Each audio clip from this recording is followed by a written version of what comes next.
ইডির জালে ডিসিপি শান্তনু সিনহা বিশ্বাস। বড় পদক্ষেপ এনফোর্সমেন্ট ডিরেক্টরের। সোনাপাপুর প্রতারণা মামলায় গ্রেফতার করা হলো ডিসিপি শান্তনু সিনহা বিশ্বাসকে।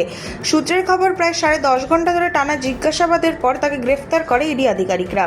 গতকাল থেকে কলকাতা ইডি দফতরে চলছিল জেরা। অসহযোগিতা করার পরে গ্রেফতারের সিদ্ধান্ত নেয় কেন্দ্রীয় তদন্তকারী সংস্থা। আজকে কোর্টে একাধিক বিষয় তাকে জিজ্ঞাসাবাদ করা হবে এবং আজকেই শুনানি হবে বলে জানা গেছে। এখন ঘটনায় প্রশাসনিক মহলে ব্যাপক চাঞ্চল্য ছড়িয়েছে।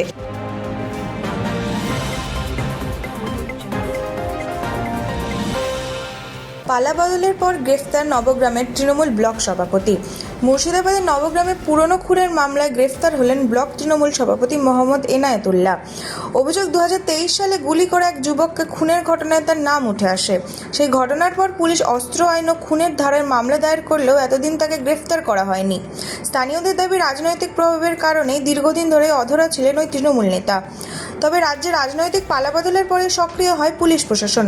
এরপর অভিযান চালিয়ে মোহাম্মদ এনায়েতুল্লাহকে গ্রেফতার করা হয়।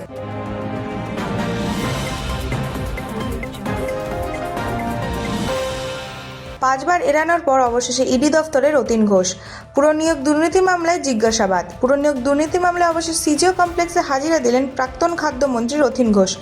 এর আগে একাধিকবার নোটিশ পাঠানো হলেও তদন্তে সহযোগিতা করতে রাজি হননি তিনি। মোট 5 বার তলব করেছিল ইডি।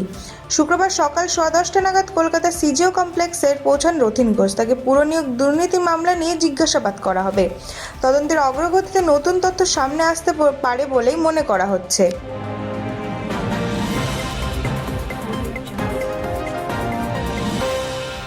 পঞ্চায়েতে বড় নিয়োগের ঘোষণা। 6,500 পদে চাকরির আশ্বাস দিলীপ ঘোষের। রাজ্যে পঞ্চায়েত দপ্তরে বড় নিয়োগের ঘোষণা। দায়িত্ব নেওয়ার পরে দিলীপ ঘোষ জানালেন, খুব দ্রুত 6,500 পদে নিয়োগ করা হবে।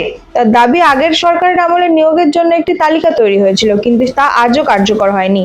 ফলে বহু কাজ দীর্ঘদিন ধরে আটকে রয়েছে। পঞ্চায়েত স্তরে কর্মী সংকট মেটাতে এই নিয়োগ গুরুত্বপূর্ণ ভূমিকা নেবে বলে মনে করা হচ্ছে।